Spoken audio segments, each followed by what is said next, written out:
Section 14 of the Life of Saint Dominic Savio by Saint John Bosco. Appendix. Certain graces obtained from God through the intercession of Dominic Savio. Amongst the many graces which are attributed to the intercession of Dominic Savio, I select some which are of a more ordinary nature. Of these graces there exist at the Archiepiscopal Palace at Turin an authentic account, signed by the recipients of the heavenly favors, for the truth of which they have publicly vouched. In order that the account may be given with greater exactness and truthfulness, I have deemed it advisable to give the facts just as they are related in the authentic accounts above mentioned. They are as follows. Cure of a malignant fever. If it be the duty of a Christian to keep hidden such facts as redound to his own honor, it is, on the other hand, his duty to manifest such things as serve to glorify God's servants, and to exalt his holy name before men. This duty it is that impels me to publish a fact concerning the servant of God, Dominic Savio, whom I recognize as my protector before God and the benefactor of my family. I had recommended myself on several occasions to the pious Luis Camolo, as others had done, and God in his goodness had always answered my request. On many occasions, also, I recommended myself to Dominic Savio, and his intercession with our Lord on my behalf was always efficacious. Private motives keep me from relating a number of facts. One, however, I must make known, both in order to give to God that honor which is his due, and to glorify before Christians the faithful servant, whom God himself has deigned to make the depository of his treasures. Here is the fact in question. In relating it, I am only saying what is absolutely true and conscientiously stated.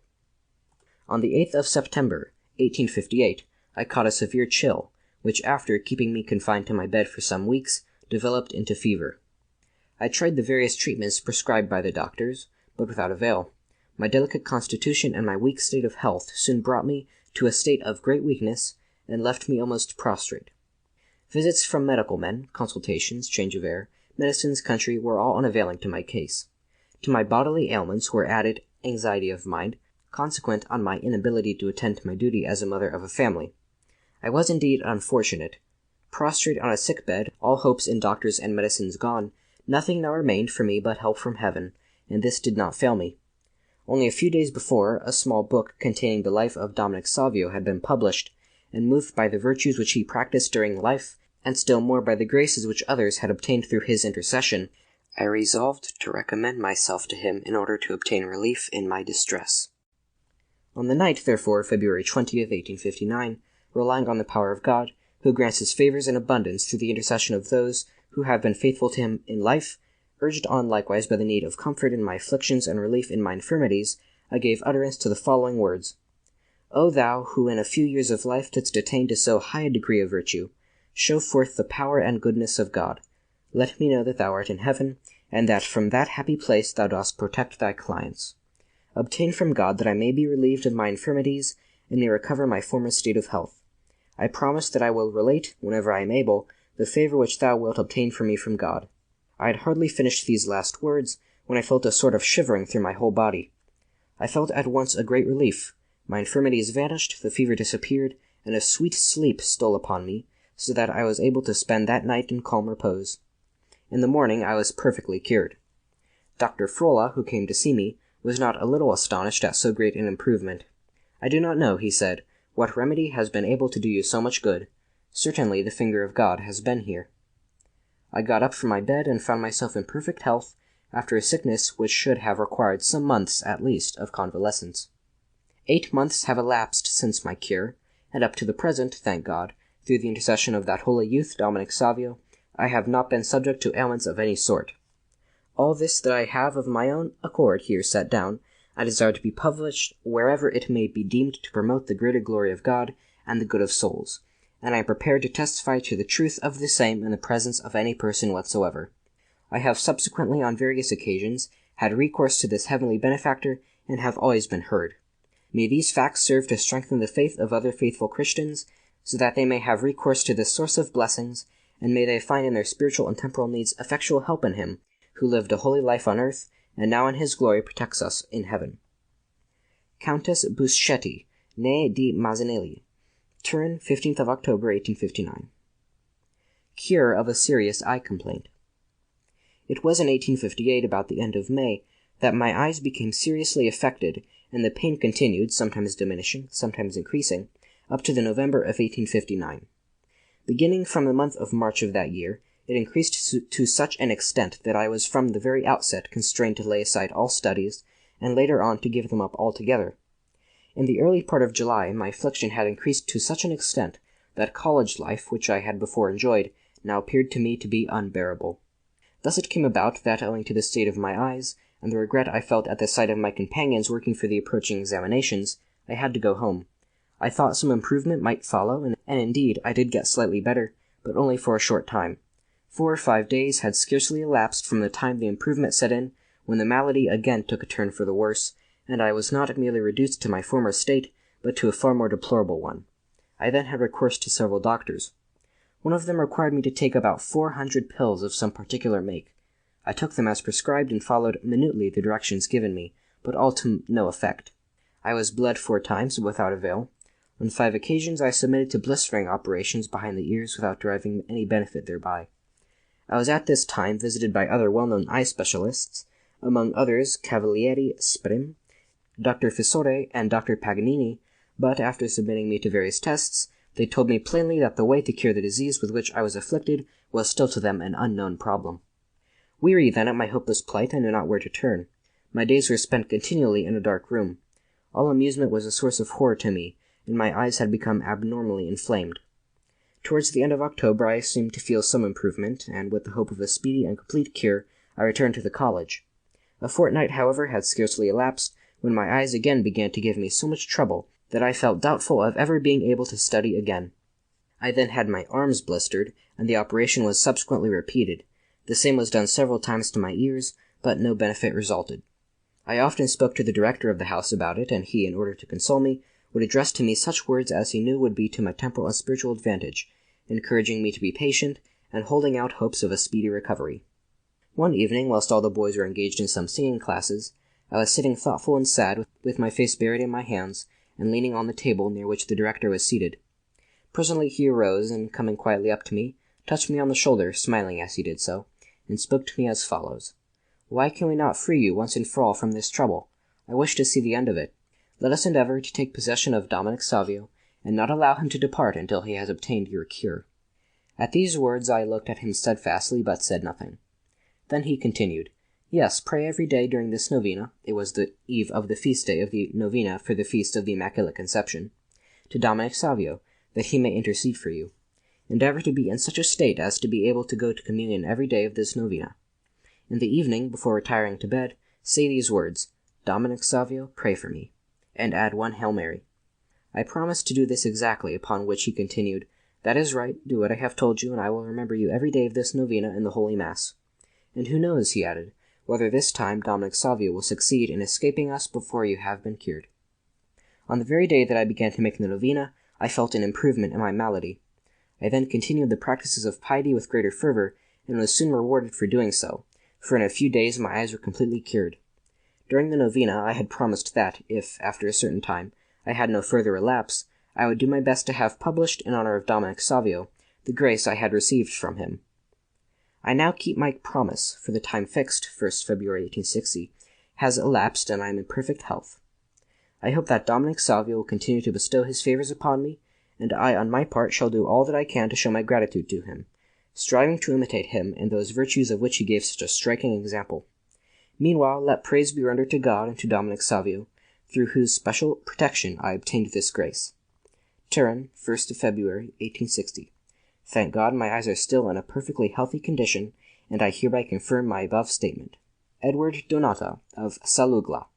Turin, March 20th, 1861. Instantaneous cure of toothache. Having read the life of the holy youth, Dominic Savio, I conceived a deep veneration for him. But a fact worthy of notice, which has made me deeply indebted to this heavenly protector, is the one I am about to set down, with the request that you will give it that publicity which you may think fit. On the morning of Thursday, the 7th of April of the present year, 1859, I had a slight attack of headache. I paid no heed to it, thinking it was only a passing indisposition, but it increased as the day went on, so that I was unable to work or to sleep the following night. On getting up on Friday, with the pain ever increasing, I was seized with such a sharp attack of toothache, that although I went to class, I could neither study nor attend to the explanations given, nor to anything else, so severe was the pain I experienced. The trouble went on increasingly until, in the evening, in sheer desperation, I was seized with a fit of uncontrollable weeping. It was time for the evening class, and I was wandering aimlessly about the house, a prey to racking pain, when the prefect met me on the balcony overlooking the playground. "Recommend yourself to Dominic Savio," he said to me, for he understood the cause of my trouble. "Recommend yourself to Dominic Savio. He can cure you if he wishes to do so." I thanked him for this advice, and reproached myself for not having thought about it sooner. I hastened at once to Our Lady's altar, knelt down on the step, which had so often been hallowed by the presence of Savio, when he used to withdraw to the silence of the sanctuary, his heart filled with devotion towards her, by whose aid he succeeded in attaining the love, zeal, and piety which now form a crown of glory for him in heaven.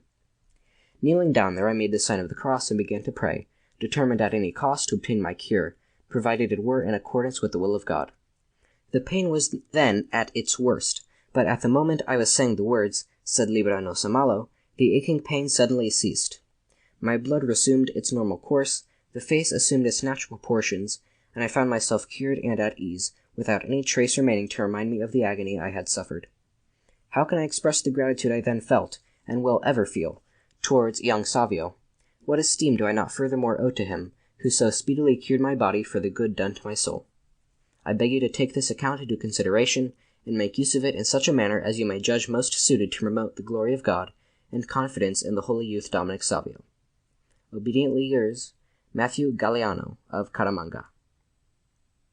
The testimony of a mother concerning her son's cure. My only son had been lying sick in the hospital of Saints Maurice and Lazarus for nearly a month. The cause of his illness was a rush of blood to the brain, which made him delirious. Amongst other circumstances of his illness, one deserving of special remark was that nothing could make him utter a word. No one can imagine the sorrow of a mother who beholds her only son a prey to a disease which shows no hope of being cured.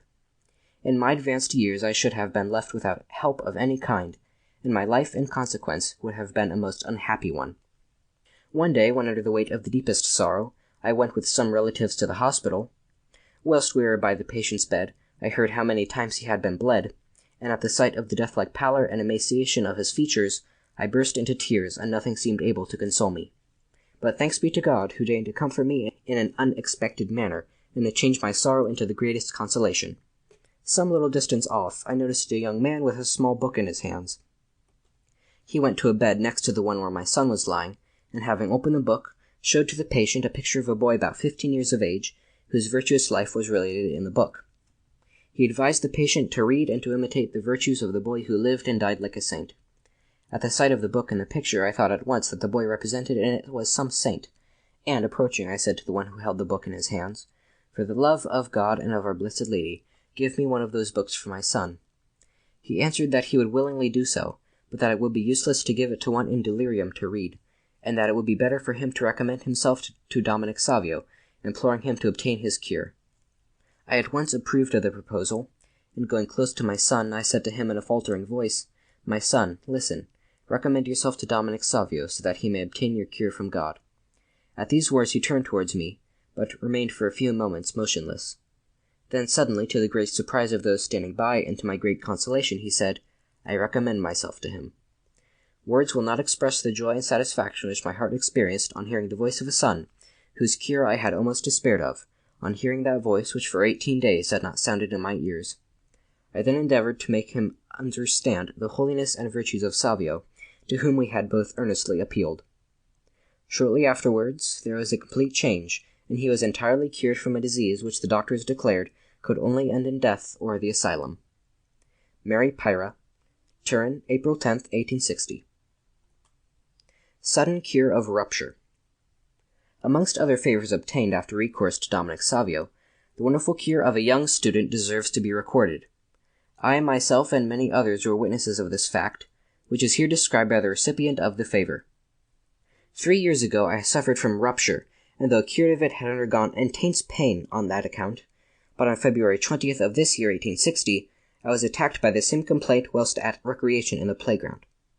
I could not stand and was put to bed suffering intensely. The doctor was sent for, and at his advice everything was prepared for another operation. A carriage was sent for to convey me to the hospital. The pain I was suffering at this time was too great to bear, and a sort of delirium took possession of me. Some thought, in fact, that I was surely dying. But it was just then that I thought of our deceased companion, Dominic Savio. I had read his life and knew all about the favors he had obtained, so I appealed to him, saying, "If it be true that you are in heaven, obtain some relief for me in this illness." I then recited in his honor and Our Father, Hail Mary, and Glory be to the Father. I had scarcely finished these prayers when a peaceful calm came over me and brought on a refreshing sleep, but after a short time I was awakened by those who had been sent for to take me to the hospital.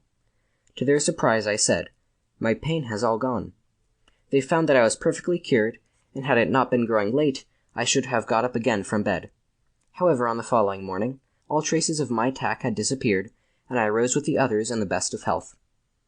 I desired to offer my tribute of deep gratitude to this faithful servant of God. Charles Bellino, Aosta. A double cure. The very Reverend Don Rua, the first successor of Don Bosco, gives the following account. A signal favor was obtained through the intercession of Dominic Savio in the town of Chieri. A man named Charles Beccio had suffered for 3 years with a very serious rupture. He could not apply himself to any work, for as soon as he made the slightest effort, the pain became so acute that he could not stand on his feet. He had already applied all the remedies suggested by doctors and surgeons, but the illness only increased. At the beginning of this year he chanced to read the life of Dominic Savio, and learning that many sick people had been cured by him, even instantaneously, he felt his faith and confidence revive, and hoped to be favored in the same way. He began a novena at once for this end, and promised that if he were cured, he would go to Don Bosco to attest the fact. In the very beginning of the novena, he noticed that his pains were diminishing, and an improvement had set in. After 3 days he put aside his truss, and by the end of the novena was perfectly cured, so that he could again undertake his work, which was of a very vigorous and tiring nature. It was then the month of March, and from that time has not been in the slightest pain.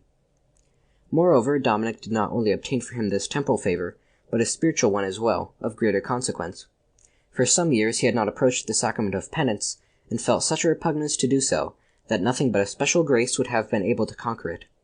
Accordingly, he had recommended this intention also to Dominic, and when his novena was over, all his old repugnance and hesitation disappeared, and he felt a desire of drawing near to God.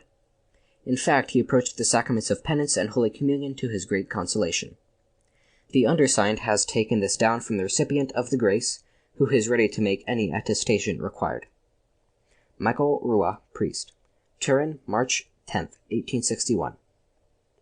Cure of a serious affliction of the eyes. A matter of great importance urges me to write to you. During January of this year I had been troubled with a painful malady of the eyes, and having tried all material remedies in vain, I determined to have recourse to a spiritual one. Remembering your former pupil, Dominic Savio, and the many graces obtained, for those who invoked his intercession, I had recourse to him also. It was on January 19th, and whilst in the act of prayer, it seemed that he bathed my eyes in some miraculous manner, and from that moment the pain ceased, and my sight became clear and strong. It is my earnest wish that the foregoing should be added to the accounts of other miracles worked by God for the glory of his servant.